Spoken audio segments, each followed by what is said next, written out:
Well, welcome everybody to Chatham House. We are just about a minute or so ahead of schedule, which will kick off. A very warm welcome back to David Miliband to Chatham House. David, I think you were here last September. You mentioned talking about the overlap between climate and conflict. And we've got a different subject here today, but just before I start on that, just to remind everybody, this event is being live streamed, therefore, of course, it's a public event. We're going to have a Q&A in the second half of the event, so if the microphone does come to you, please make sure you introduce yourself. And I also will be having some questions coming in online as well, and we'll take a mixture of the two. So David Miliband, of course, the former UK Foreign Secretary. You took that post in 2007, if I recall. And I should also add on a personal note, you were the Foreign Secretary when I entered the civil service myself in the FCO. So a very nice full circle moment to be hosting and chairing you today here. Not the Foreign Secretary when you left the civil service, I'd like to point Absolutely out as well. not, Didn't no. drive you out. I won't name which one that was, and that was coincidental. So the conversation we're going to be having here today is the world has changed, aid needs to change too. And without stealing your thunder, just in terms of the contextual points, I think all of us in this room, all of us joining online, will understand that the moment we're facing right now in terms of international aid is unprecedented, it's unique, it's potentially unquestionably bleak, but there are potentially going to be rays of sunlight that we may be able to detect and see in terms of the responses that one can take in relation to the rolling back of USAID and the cuts in aid budgets. So without much further ado, David Miliband, who is of course the President and CEO of the IRC, is going to take to the podium and speak to us for about 20 minutes or so before we start to move into discussion. But please welcome David Miliband to the podium. Thank you. Thank you very much. Thank you, everyone. It's very nice to see you all here. Some people I know well, and very grateful to you for coming, loyal friends. And also, Samir, thank you to you for your introduction. I'll get straight down to it because I've been warned that there'll be a shaft of lightning that will come down and strike me down if I speak for more than 20 minutes. Don't want to overextend my welcome. But here, I just want to summarize what I'm going to say to you today. I'm going to make 4 arguments in the next 20 minutes. First, that the convulsions in the aid system are lead indicators of major geopolitical reordering in other parts of the international system. Second, that aid has lost focus on the extreme poor and has been stretched too thin, especially as the greatest needs are increasingly concentrated in conflict states. Third, that elements of a clear reform agenda are visible if we're prepared to look. And fourth, that although the UK aid budget is being reduced, Britain can still play an important role. I know that people always say the world is changing, but this feels like a moment of genuine geopolitical flux, at least as significant as 1989-90, when the world transitioned from the Cold War to a unipolar moment. And for me, the Trump administration is both symptom and cause of the changes underway. The problem is that it's much more clear what we are inflecting from, a world in which the US was the anchor of the global system, but it's not clear what we're inflecting to.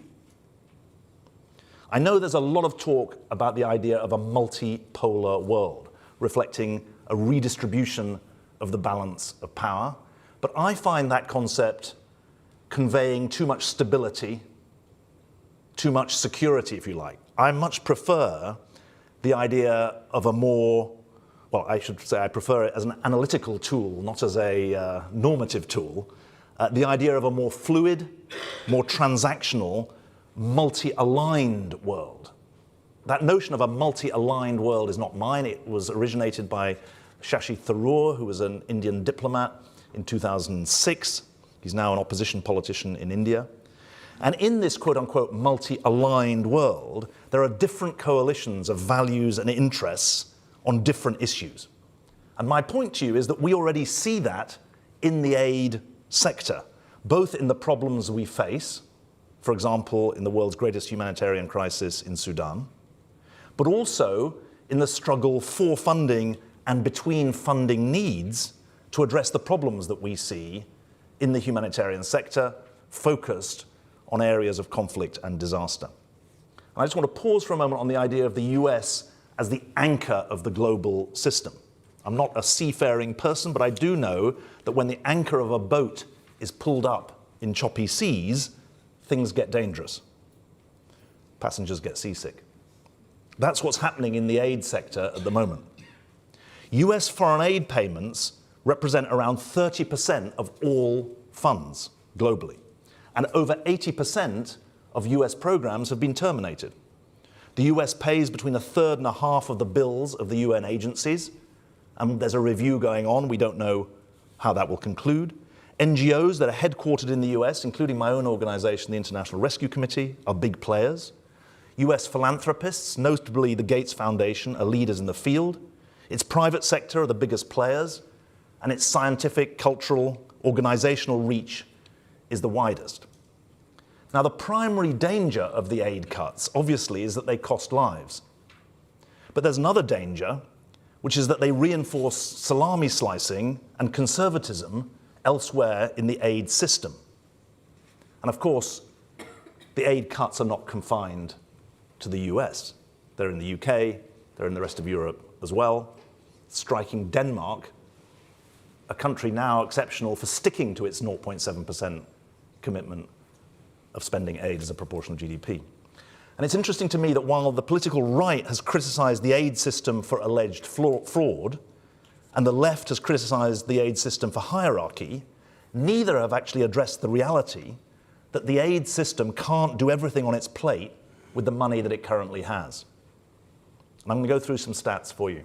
The official development assistance budget was around $212 billion in 2024.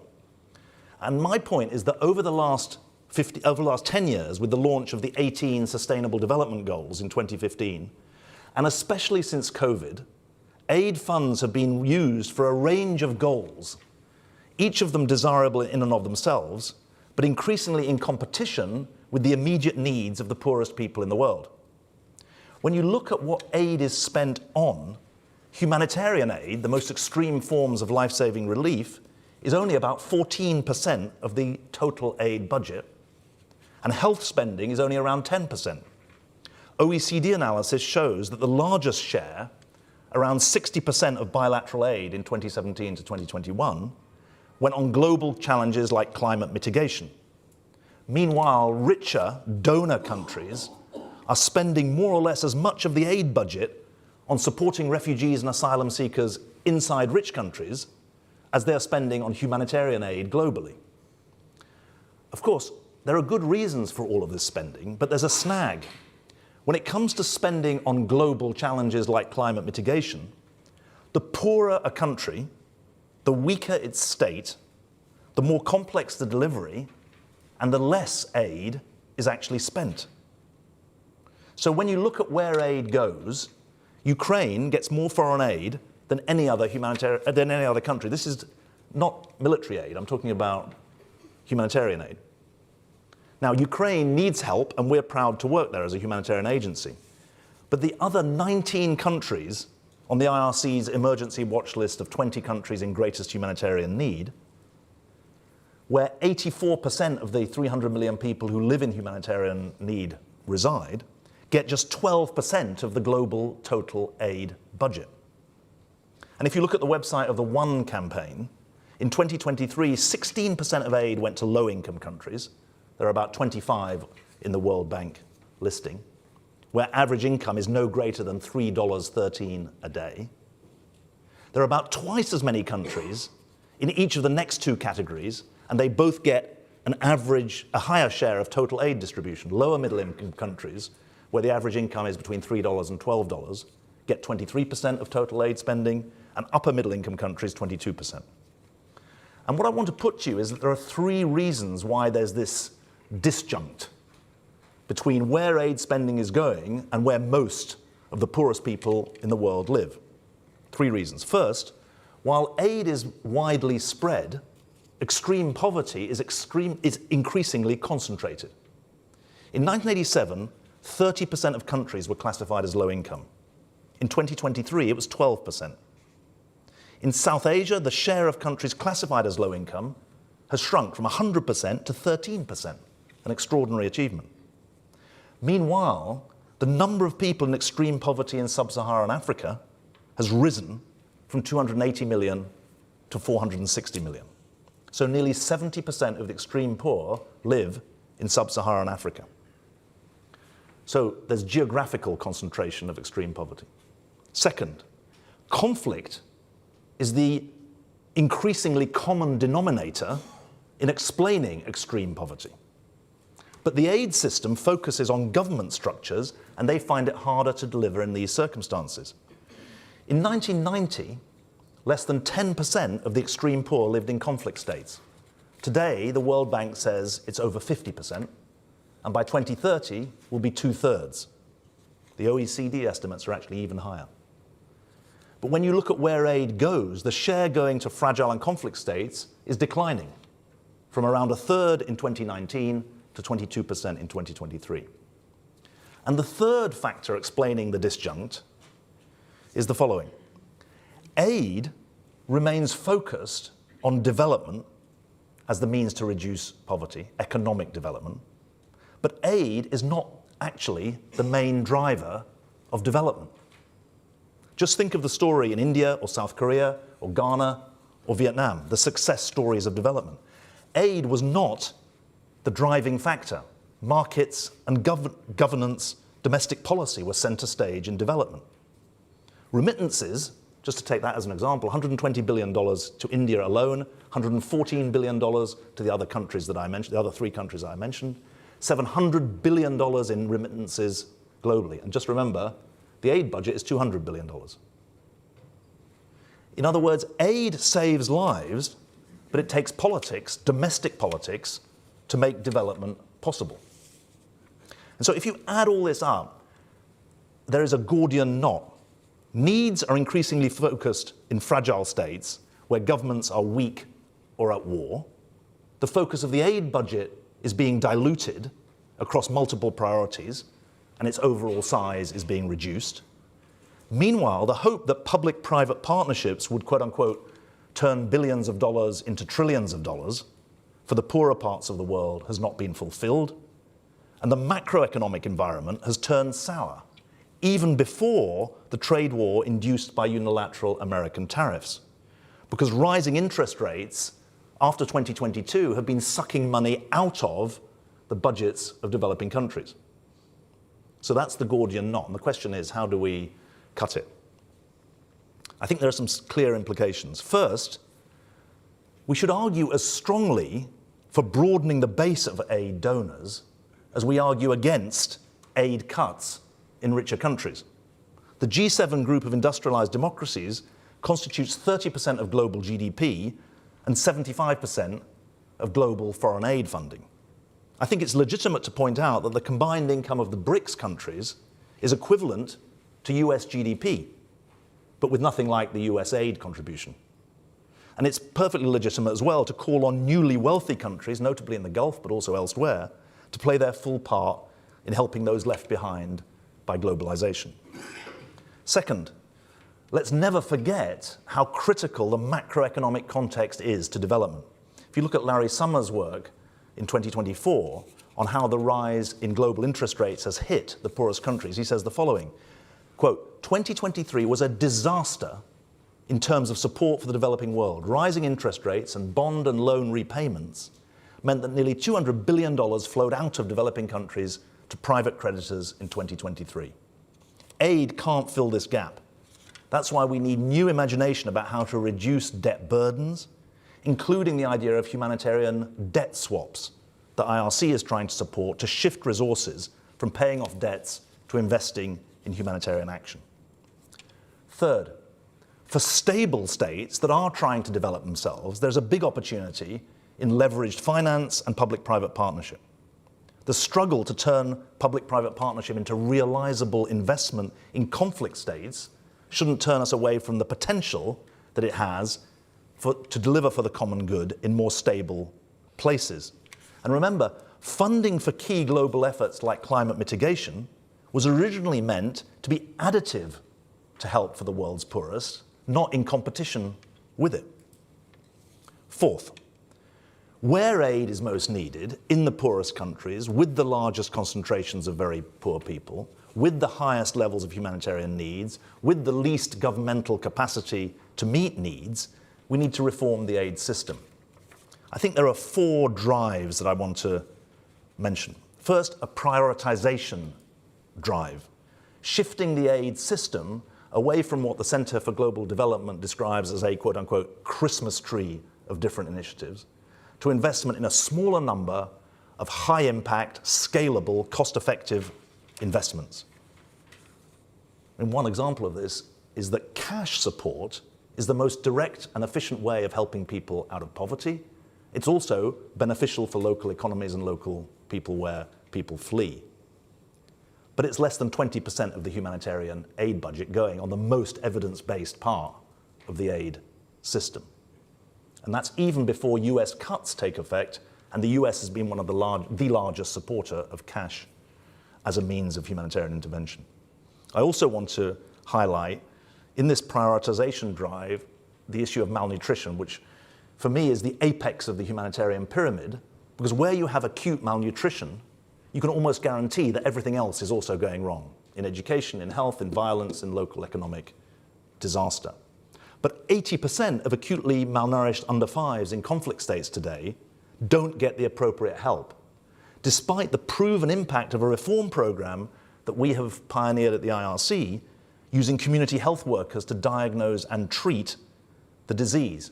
We ran a randomized control trial in Mali for 27,000 kids and showed how you could get a 92% recovery rate for children suffering from acute malnutrition. That example leads me to the second part of the reform drive, which is around cost effectiveness and cost efficiency. We've run over the last 10 years about 400 cost effectiveness and cost efficiency studies. And there are big gains to be had. If you take the malnutrition example, we think we can treat 30% more kids if you reform the system for delivering malnutrition support. We also think that just lengthening the life cycle of grants from less than a year to multi-year could deliver 30% efficiency gains. That means helping 3 million kids with severe acute malnutrition or 5 million with moderate acute malnutrition. We also think bundling programs together, for example, putting malnutrition programs alongside immunization programs could save 20% of the cost. A shift towards outcome-based accountability rather than obsession with inputs could deliver a minimum of 10% cost effectiveness and cost efficiency gains. So there's a big agenda around cost effectiveness. Third is an innovation drive. From farmer information systems to education for kids on the move, our own research has shown how AI holds out the prospect of quite striking advances. We can use AI to make the aid sector more proactive and less reactive. We can also use AI to make the system more personalized. For example, we're developing an AI-powered offline functional app. I know what each of those individual words mean. I'm not sure I want to be cross-examined on what they mean together. But we're using this app for frontline health workers to rapidly diagnose mpox by analyzing photos of lesions on the bodies of people. So we can make the system more personalized and more accountable in that way. Now, none of this should obscure the fourth element, which is a drive for access to conflict-affected populations, which is the biggest impediment on aid delivery at the moment. The poorest people on the planet are cut off from cash and services by conflict, so humanitarian law and humanitarian access need to be defended as legal as well as moral rights. And the power of this to change lives has been shown for me in a program we've run in East Africa with Gavi, the Global Alliance on Vaccines and Immunization. They came to us 3 years ago and they said that in 157 administrative districts in Somalia, Ethiopia, South Sudan, and Sudan, they had only 16% access. So that means, so in 84% of these districts, kids were getting no immunizations at all. And they said, look, we'll give you $50 million if you reach 2 million kids with vaccine doses. We've delivered 11 million doses of vaccine for £3 a shot. We've reached 1.5 million kids in that time by negotiating access from rebel groups and other armed forces that means today 96% of those districts have humanitarian access rather than just 16%. So this humanitarian access issue is absolutely fundamental to the fight against global poverty. Let me just finish up in the last 3 or 4 minutes by talking about what the UK should be doing. And I want to start perhaps in a surprising place. I looked up the polling that's done by More in Common, and I had a slight worry when I turned to it. But actually, it's very interesting.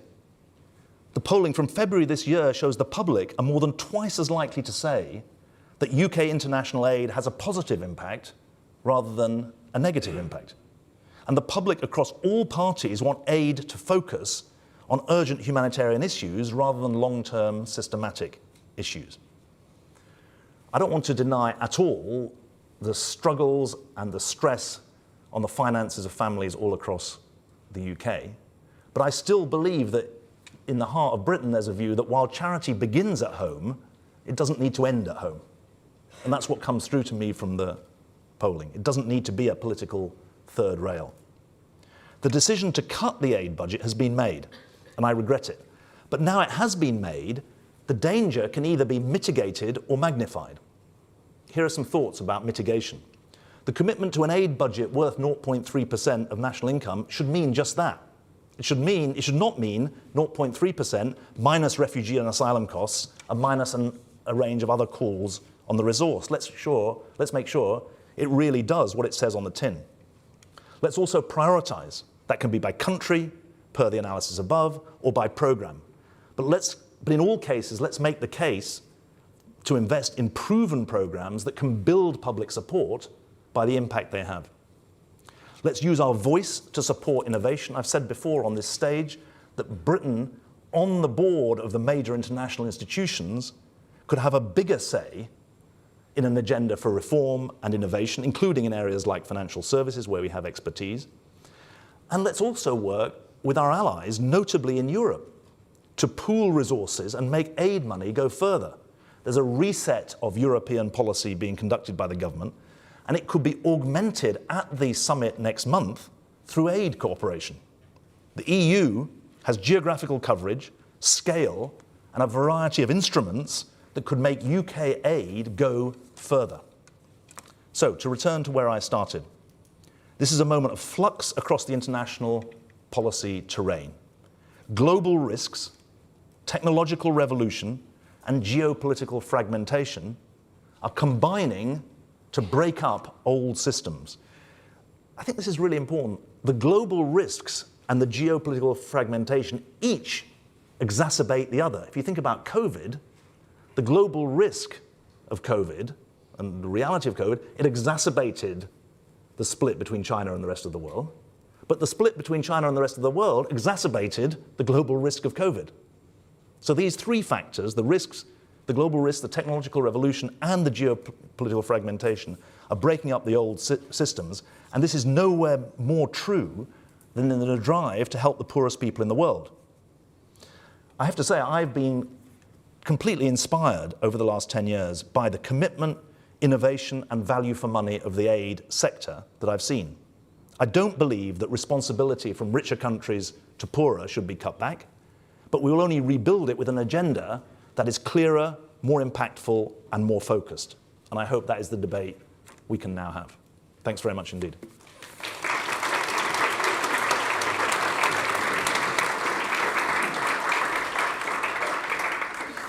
On time, I have to say, and on budget. There you are. On time and on budget, yeah. Thank you, David, so much for, I think, laying out what a commitment to international aid now looks like and what it must overcome as a set of quite unique challenges in order to be pursued successfully. Before we open up to questions, I wanted to pick up on a couple of the themes that you raised at the start of your comments. You're very clear-eyed in terms of prioritisation and how to focus on conflict-affected countries, but I want to widen out to this global fragmentation question first of all. Of course, you mentioned the G7 has got effectively a declining percentage of the global economy. And I was struck reading, because you mentioned the Gates Foundation as well, and Mark Sisman wrote a piece in The Economist where he said there are new donors in the Middle East and Asia who are once recipients of aid potentially being in a position to be more involved in giving. What do you see in terms of that changing composition of international characters and donor countries? Is it already changing quite dramatically? Because it's unlikely the BRICS as a collective would move on international aid, but within that there may be individual countries that could be leaders and partners of the future. So 2 things about that. First, I think it's really important for a British audience to just pause for a minute on the following point. It's true that European and Japanese share of global GDP has gone down in the last 30 years. What's absolutely extraordinary, as someone who's a Brit living in America, is that America's share of global GDP has not changed since 1990. America was 25% of global GDP in 1990, and it's 25% of global GDP today. And so the disjunct between how the economy is experienced by Americans, who are very, very angry about the state of the economy, and America's global position is very, very striking indeed. But America is still 75% of global capital markets. So it's still a very rich country, the richest country in the world, with a super dominant global economic position. We'll see what happens as a result of what's underway at the moment. But let's remember that the political convulsions are happening in a situation where the economic take, if you like, is still very high. The distribution is enormously unequal, but the overall take is very high. In the short answer to your second question is, we're not seeing much of it. It's true that Saudi Arabia and United Arab Emirates have stepped up with some increase in aid, but often side by side with the overall system, the multilateral system rather than within it, and often concentrated in their own region. So at the moment, there's a big sucking sound out of the aid sector, rather than replacement of American or European aid with anyone else's aid. Great. And I know you're not a fan of the multipolarity term, but do you think this is the direction of travel where there may be more regional givers in terms of the responses to crises? Or do you think that it's still the job of the sort of the international coordination that the UN, that the US potentially has been able to provide in the past, that is irreplaceable? Well, I think it's both. I think it's got to be both. There's a big debate to be had about how the World Bank fulfills its mission to end extreme poverty on a livable planet. As you can tell from what I said, I think that the development agenda and the aid agenda are often equated when in fact they're different. And that teasing that out, I think, is really, really important. The UN still has special legitimacy, but we've got to recognize that the coalitions of the willing, which is a phrase which has an unfortunate echo from 20 years ago, but which is being rehabilitated today, if we wait for quote-unquote the world to do stuff, we're going to be waiting forever. So there are going to be many, many more coalitions of the willing to get things done, I think. The problem at the moment is we have coalitions of the unwilling, both diplomatically and on the humanitarian aid front. I didn't have time to go into it, but what's happening in Sudan today, which is top of our emergency watch list, is a horror show on the humanitarian front and a deadlock on the political front because of the conflict that is wholly unresolved. And we're going to get to some of these topics, potentially also Sudan as well, in our discussion. So if you'd like to ask a question in the audience, now's your time to raise your hands, and I'll take probably a couple to start with in one go. I'll start with the gentleman right at the front here. Hi, my name is Philip. Do you want to wait for a microphone's just coming? Chatham House. The two things that struck me were the points at the beginning about the danger of salami slicing, and to the distribution within the aid budget as between humanitarian and development aid. And I saw, perhaps they're trivial, but I saw two parallels with domestic policy in Britain. One, the first one on the salami slicing, you see it in the UK defence budget. For the last 50 years, Britain's been pretending that it's still a military superpower and has been salami slicing it, and now has a set of defence forces, which are really a sort of Potemkin village type of military. The second parallel operates a bit in the opposite direction. It's on the humanitarian versus development aid. If you look at something like the NHS, the big problem we have is we spend vast amounts of money treating acute illness and not enough at all in dealing with the problems before you get to acute illnesses. And with humanitarian aid, isn't the danger that you end up treating the problem constantly, but not addressing, the fundamental underlying sort of causes that get you there? So could you say a little bit more about how, in this concentration of humanitarian need and civil conflict, what can one do in those areas? What more can one do in those areas beyond just giving more humanitarian aid and more efficiently and more effectively, as you said? Surely there has to be development. There has to be a development element there. Let's start with that one. Yeah. So, great question. But here's my way of answering it. At the moment, we're neither treating the symptoms nor dealing with the causes, which may be a parallel to what you're saying about domestic policy. But more significant, while there is a humanitarian solution to the symptoms, there isn't a humanitarian solution to the causes, because every humanitarian emergency is in fact a political emergency. And when I think I quote you right, Phil, get to you said quote unquote fundamental underlying issues. The fundamental underlying issues of extreme poverty today are actually conflict, which are political issues rather than humanitarian issues. And that's the difference, I think, with the domestic policy challenges that you're facing. I would say one other thing in defense of, I'm hypersensitive to the argument that humanitarian aid is just a sort of, people say it's just a band-aid. Those 1.5 million kids who we've immunized in East Africa, that's a lifetime benefit we're giving to them. It's not just a band-aid, because that immunization helps them for the rest of their lives. Ditto, if you fail to treat moderate acute malnutrition, it's a lifetime scar on a kid. And if you do treat it, it's a lifetime benefit for them.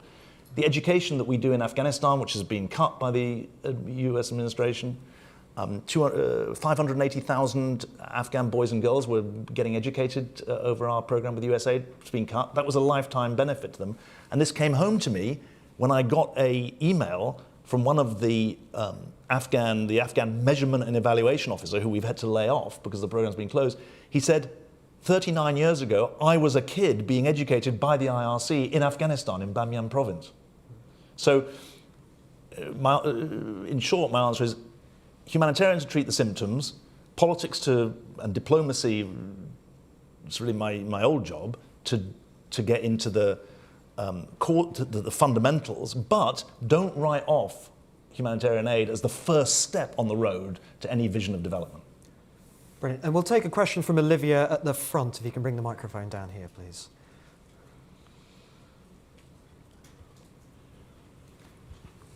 Thank you, and thank you for speaking with us here.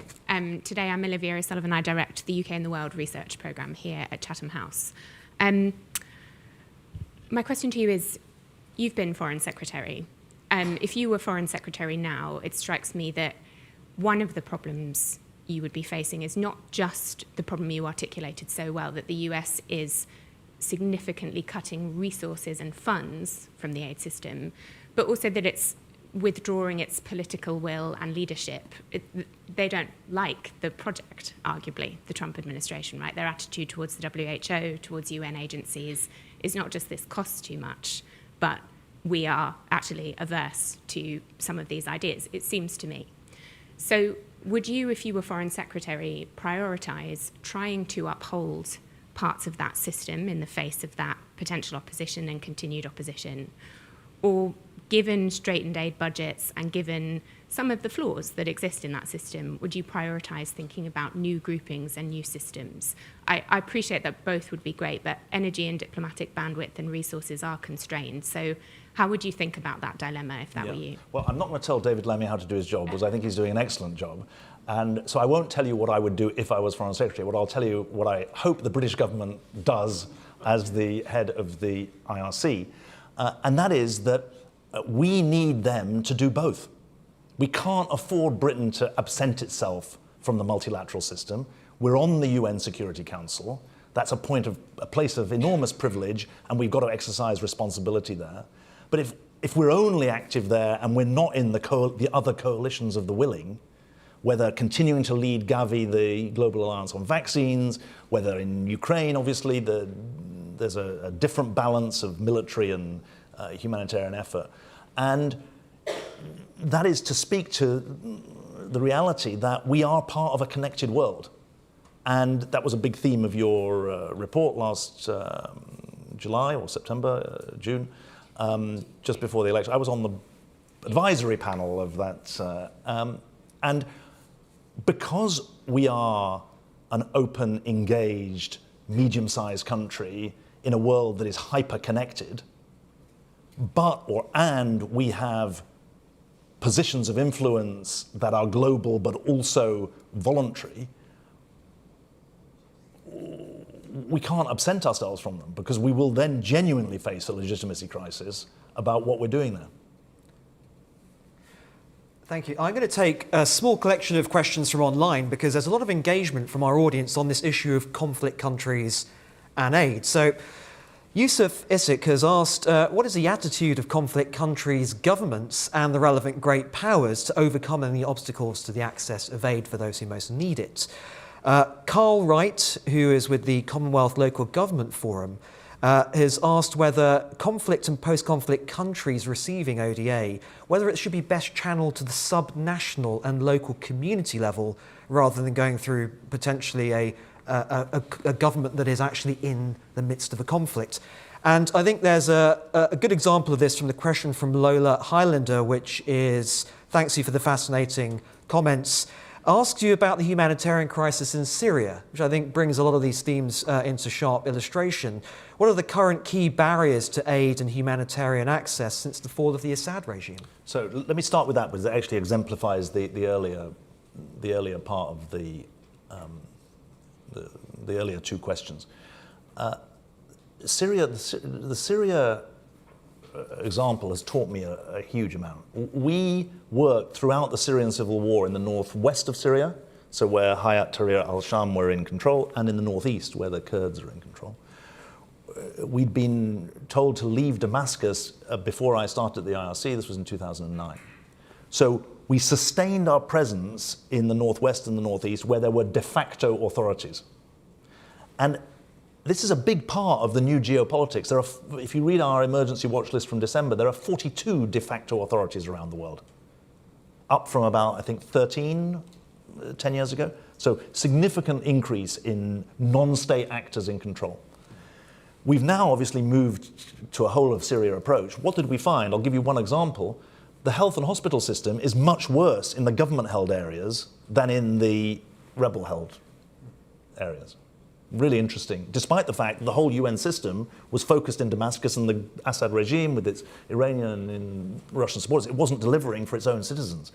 You can begin to put two and two together if you want to try and figure out why the regime collapsed. I mean, that takes me beyond a humanitarian mandate. But I think there's a lot that's significant about the fact that we were able to operate in a principled humanitarian way in the northwest of Syria since 2013. Because that speaks to the earlier part of the question. To Carl Wright, who's been a long campaigner for the importance of subnational local governments, I totally agree with him. All of our experience is that if you channel through civil society, you have less corruption, more legitimacy and acceptance, and you can get to people. Now, I was in Ethiopia in January, and the government is strongly supporting us to be their partner, both where they are able to deliver and where they're not able to deliver. That's a very forward-thinking way of conceiving of the role of it. Was the health ministry that we work with there. So I think that, in answer to the first question, the humanitarian principles of neutrality, impartiality, independence, humanity as well, are our best defensive shield for getting to places where you've got de facto or non-state actors in control. Great, thank you very much. I should also say, we're facing a crisis of access in Sudan, a crisis of access in Gaza, you name it. I mean, it's a massive set of problems. Thank you. Let's come back into the room. So we've got a question from the lady at the back, just with the green top there. Thank you. My name's Helena Trenkic. I'm a PhD candidate at the University of Cambridge. And I wanted to put another Gordian knot to you, which is I convened a panel in October on reproductive rights in conflict-driven humanitarian crises with like IPPF and Care International and Women Deliver, and somebody from a refugee camp on the Kenya-Sudan border. And the problem here was that you have, decreased services, obviously, but you also have increased incidents because of sexual violence and conflict and so on. But then even when you do have access, you have unnecessary, in my opinion, political inhibitions on how you can spend funding, which means that organizations cannot properly communicate with each other, cannot refer people between each other. And obviously now with America, this has only got even worse. And meanwhile, deaths related to pregnancy or unsafe abortion is one of it's the leading cause of death for 15 to 19-year-old girls. So my question is, I completely agree with you that we need to follow the data, but what happens when you come up against this ideological, dogmatic refusal to look at the evidence? How can we cope with this? Let's take that as a standalone, because it's a really important point. It captures the difficulties of the moment we are, the unique difficulties, I think. Yeah, and I mean, I think there's two statistics I want to put together. One is yours about girls, women aged 15 to 19, but also, correct me if I'm wrong, since you're the PhD candidate, but I think I'm right in saying 60% of women who die in childbirth die in fragile and conflict states. And they die, the major cause is bleeding after giving birth. You don't need secondary care. Self-care could save those lives. I'm sorry, I mean, I hope we can maybe link up with you for your next seminar, because we've got some real experts there. I mean, all I can tell you is what we do, which is when someone says no, we then try and find another way to reach the population. And so in the case that you cite, which is of a decision by the US that anything that involves abortion or even referrals to abortion services by non-American organizations, you can't use American funds or even partnerships with, then you have to find other ways of reaching other funds. Now, it's been even in the Biden years, when the Supreme Court made its rulings on abortion rights for Americans in America, obviously there was a big focus on reproductive rights. We tried to make the argument that yes, there was a big debate to be had in the US, but what about the global position? We found it very difficult to rally around that. And so maybe that's the way we did it, I don't know. But all I can say is we're very, very committed on this issue. We have 4 research and innovation priorities in the areas where we think there's the greatest need for breakthrough. It's around malnutrition, around education, around climate resilience, but the 4th is sexual and reproductive health, maternal and newborn health. So we'd be very happy to work with you and learn from you on that. Fantastic. We had a couple of questions actually just here in the middle. So take the lady with the green and white top first of all. Hi there. My name's Ruby Candola. I work in consulting at one of the big 4. As part of my work, I work a lot with private companies, especially those within the financial services sector who have a lot of financial capital. Now, a lot of these companies will have philanthropic wings attached to them, trusts or foundations that center on giving to charities and NGOs. And I wonder, especially in light of the aid cuts, do you feel that the private sector has a role to play in addressing humanitarian issues? And if so, what do you think their role could be? Do you think they could do more? Do you think this should focus on giving to charities? How do you think that they could address some of the humanitarian issues going on in the world? So, I'm just going to take actually the lady just in front as well. We'll take a pair this time. Of course. Great question. Thank you. Go ahead. Hi, my name's Khadija and I work in engagement. So my question is engagement focused. I'm originally from Somalia, but I'm from the north side where there is de facto non-state players. The reason the country was able to develop itself, it doesn't have access to aid as much as other countries because we're not a recognised country. But the reason the country was able to develop itself and bring itself back from war and famine and all of that is the diaspora community had a massive impact on it. So like Somalis that are around the world in Australia, US, UK. So my question is, have you guys explored that avenue where there's conflict going on, where you may not be able to reach the local community? Are you in touch with the diaspora community in the West who can have a massive impact in terms of getting you guys to reach certain areas? In Somaliland, an example of how they're able to cope is the diaspora taught them self-taught skills, and that's like a lifetime thing. So technology is definitely a way of using that. Is that something that you guys are thinking about as an organisation? That's a great pair of questions. Please, let's take those. Yeah. I mean, on the role of the private sector, I'm very careful not to say governments in retreat, you've got to replace them, because I think that won't work. What I say is governments in retreat from big problems, NGOs and the private sector need to step up to develop the solutions that we then try and persuade governments to back. Because I think that the private sector it gets frightened off if you ask it to do government's job. If you ask it to be a catalytic investor, if you ask it to be a matching investor, I mean, London Stock Exchange Group is a big partner of ours on emergency response. Citigroup have done a lot of work with us on employment and livelihoods.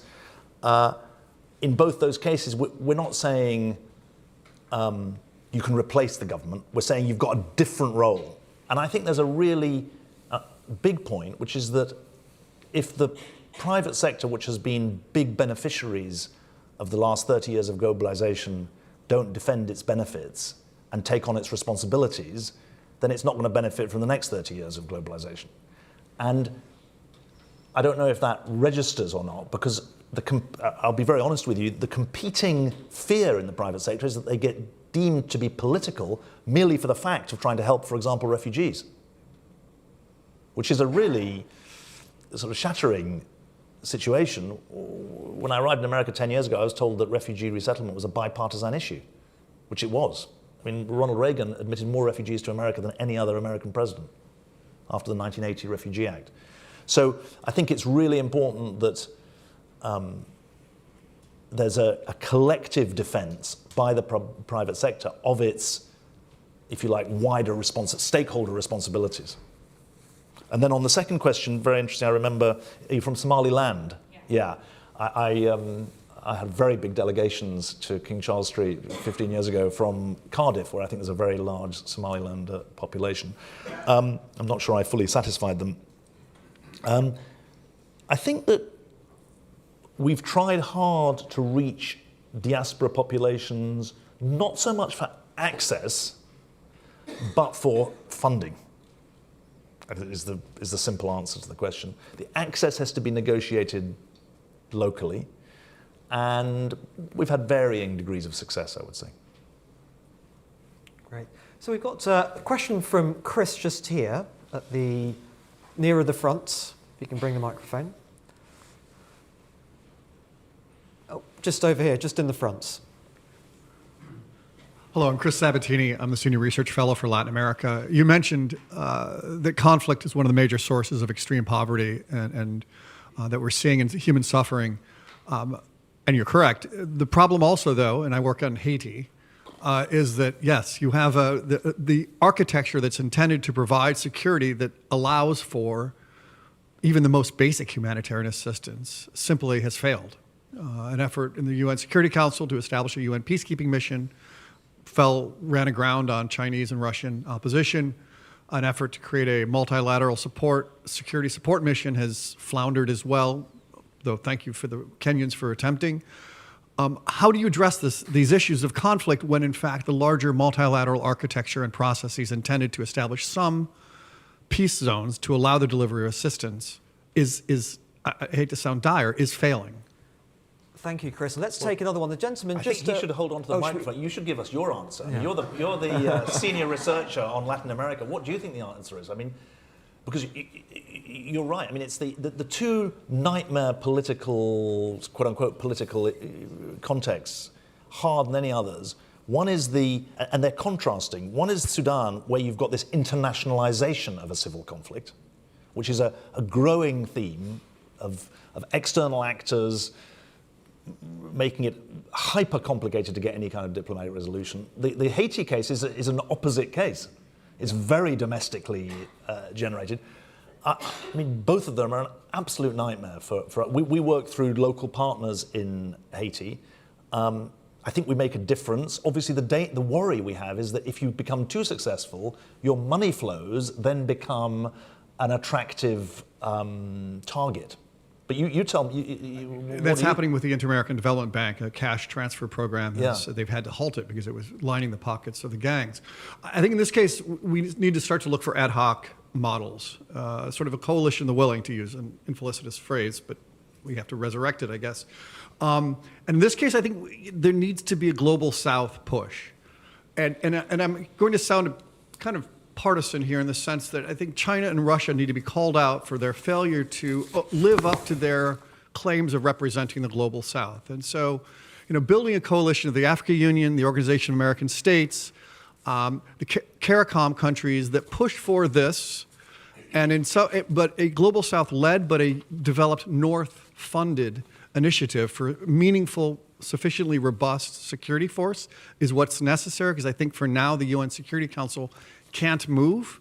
And the question then is, then the onus falls on the global South, because these crises are going to become more and more common, and it needs to be organized, and it ain't going to come through the UN Security Council. It's very interesting you say that. I had to cut back some of what I was going to say, and one thing I was going to say was that there are a lot of knowns in this multi-aligned world, but there are also a lot of unknowns. And one of the unknowns I was going to say was whether and what sort of African solutions can be brought to scale to address African problems. But you've given a twist to it, which I think is very well founded and well made. And there are success stories in Africa, Sierra Leone and Liberia, 2 success stories that can be highlighted, and to avoid this sort of doom loop. Exactly. Yeah. Sorry. Thank you for the question. Okay, thanks. And interesting, in Chris's point with China, this community of common destiny and other phrases that come out, I think especially at Chatham House, we are certainly very interested, as we all are, to see whether there is action on the notion of global governance provision that the Chinese Foreign Ministry is now actually talking about much more openly as something that they are doing and about to do, whether it sits inside the Belt and Road or whether there's something that actually sits outside around some of these complex themes. I mean, I'm very glad you're doing that, because I think there's a danger that far from engaging with China, there's a retreat from engagement. Now, I'm pleased that the government here are actually pursuing an engagement strategy. In my own small way, I was in China in March. They're not interested in moving into the humanitarian aid space, but they've got very hard questions to answer, which they don't have good answers to yet, about what role are they playing diplomatically in all sorts of places where they are big players economically, but are not benign, but are less than benign when it comes to the diplomatic resolution. And I think it's really good if you're engaging on multiple tracks on that. Brilliant. There's a cluster of questions just in the corner here, so we'll take the gentleman with just that there, and then the gentleman next to him afterwards. Thank you. My name is Owen Gormley. I'm an MA student at King's College London and a former Gavi Vaccine Alliance as well. My question was linked to that, I suppose, how you mentioned about synergies, and I was curious how organisations like the IRC and Gavi can continue, and other organisations continue to have synergies and innovate and create innovation when both the expertise, the budget, but also the expertise are going to be challenged in those organisations with cuts around aid, and if UK and other partners don't support that. And really, in terms of the tolerance required for risk for these programmes, particularly in fragile settings, for civil society organisations, for engagement with non-state partners, I'm curious if you think that donors, if the UK have strong enough tolerance for that risk that's required to be able to meet the needs that they have. Brilliant. We'll take a couple in one go. So, gentlemen, just 2 over to your left. Yep. Hi there, Mark MacDonald, Chatham House member. Just going on to a couple of points raised earlier with regards to the sort of multiple state actors and the BRICS and sort of global South.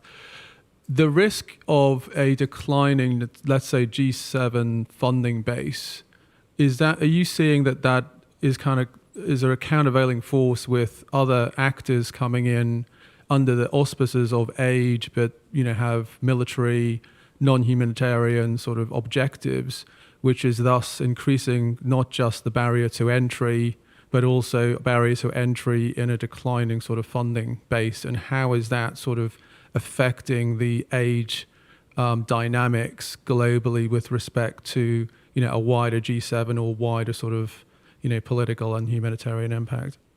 Super. Let's take those 2 right now. On the first, I think for Gavi, for the Global Fund, and for the World Bank, all of which have really excellent, in 2 cases, new leadership, in the case, relatively new in the case of the World Bank, and in the case of Gavi. Excellent leadership, but a prevailing assumption that the route to delivery is through governments. And the burden of what I'm saying is that we've got to normalize the idea that delivering through non-state civil society actors can sit alongside, supplementing, complementing what government does where it does exist and what government can't do where it can't reach. Now, the rebuttal to that is often, yeah, but that's not sustainable because in the end you need government to be able to do everything. And the more I think about it, you stop and you think, well, hang on. In our own societies, government doesn't do everything. Right? So why should we think that the perfect end state is that government does everything? It's not. And actually, you want a society in which there is a legitimate and effective government, but you need a strong and respect for property rights, private sector, and you need an active and independent civil society. And so I think we've got a real intellectual, political argument to have with the intergovernmental, multilateral, multi-aligned institutions that it's going to be normal in the modern world to deliver through and with civil society, not just through governments. And it's still, quote unquote, exceptional for the World Bank to work with non-state civil society actors. On risk tolerance, I love that question because obviously it's the hardest thing in government. But we run a $2 million a year innovation fund as part of our $25 million research and innovation team, and we boast of a 40% failure rate. And the funders from the venture capital community say, no, you need a higher failure rate because otherwise you're not taking enough, you're not thinking radically enough. And obviously that's hard in government, but when people ask me, how do IRC teams sustain hope in the midst of crisis, I always point to three things. One, a bias to action. Two, standing up for universal values. But three, risk appetite. You've got to take risk, otherwise you're not going to reach people. And then I feel like saying, the biggest risk is not to try, because then those people won't get help. And so we've got to flip it on its head. One way of doing that is to use this cost efficiency and cost effectiveness thing. Because I guarantee you £3 a dose, £3 a dose, $4 a dose to deliver a vaccine dose in East Africa is cheaper than any governmental system. On Mark's question, it's early days, Mark. It's very early days. It's day 99 today. So other people's budgets haven't caught up with the cuts that are being made. We don't yet know what the full scale of the cuts are going to be. We don't know what the future of American aid programs is going to be. So it's early days. I think the US Treasury Secretary said last week, was inferred to say that the US would be staying inside the World Bank and the IMF. I very much hope they meet their commitments to IDA, the International Development Association part of the World Bank. So point one, it's early days. And so there isn't an infusion. In 2017, there was an infusion of funds from Europe to make up for US aid cuts. Europe's not in a position to do that at the moment. Second thing, though, it's not just the aid cuts. The report of the US closing all of its embassies in in Africa resonated very, very strongly in the continent, I think. And I won't get the quote right, so I won't try and repeat it, but the Director General of the WTO, Mrs. Uyela, effectively said, well, you're saying Africa's going to be on its own and it's going to have to do without you. Well, okay, we're going to do without you. And we're going to have to, please check the quote to see exactly what she said. But I think that we've felt some of that as well. And we don't know how that's going to play out yet. But I think that there's more evidence of that second reaction than there is of different funding sources coming in. Thank you. And I do apologise if I haven't had time to take your questions. I think the lady just in the front also had a question in the white shirts, just here. Sorry. Yeah. Sorry, thank you. Please make it quick, because we're running out of time, but we do have time. Okay, hi, my name's Jazz. I'm coming from Save the Children UK, where I work across both our global programmes and more recently public affairs and campaigning with a specific focus on responding to the aid cuts. My question maybe branches a bit off of what you've just sort of been speaking about, which is where the system is changing and we don't know what that's going to look like, but with the US having a massive retreat and not seeing how that might change in the imminent future. You've spoken a bit about how wealthier countries in Asia and the Middle East could come and step in and take a role. My question is, how can they be incentivized? Although I don't know if incentivized is the right word, but how can we bring them into that humanitarian and aid space when that traditionally hasn't been theirs? Great, thank you very much. Yep. So I'm a big believer in programs that work. I mean, sorry to put it like that, but let's take our immunization programs, our malnutrition programs, our violence against women programs, and let's use them as the battering ram against skepticism. That, I think, is the right way to do this. There's often, for all the strength of the 0.7% campaign, it was about a figure that people couldn't get their heads around. It wasn't about, there are 45 million acutely malnourished kids today, and actually there's a program that could reach them. And instead of 80% not being reached, we could reach 80% of them. I think we've got to summon common will through programs that are demonstrated value for money and impact. And we've, as you probably know, we've really made a push at IRC to be the solutions NGO. There are other reasons why suffering children aren't put on adverts anymore, but the biggest reason is actually it's the wrong end of the challenge. The challenge has got to be, there's a proven program here that can make a difference. Why aren't you part of the coalition to address it? And I've been really urging the UN system, which is so, where process is so important, to make product and impact, product's not quite the right word, but impact, the real lodestar. And we should be challenging our publics, our governments. Why aren't they backing proven programs that would reach tens of millions of people? That, I think, is the right way to conceive of the next part of this agenda, because the disinformation about what the aid sector is has been demonizing not just of the work we do, but of the populations that we help. And I think that's what we have to take on. Well, I want to thank you, David, for your comments, but also ending on an energising note in terms of a positive sense of bandwagoning around what works, because these challenges aren't going to go away, even if the global context in which they are being responded to has changed beyond recognition in a very short space of time. Apologies once again if I didn't get to your questions this time round. David, I hope you're going to be able to come back sometime soon to Chatham House and to pick up some of these themes.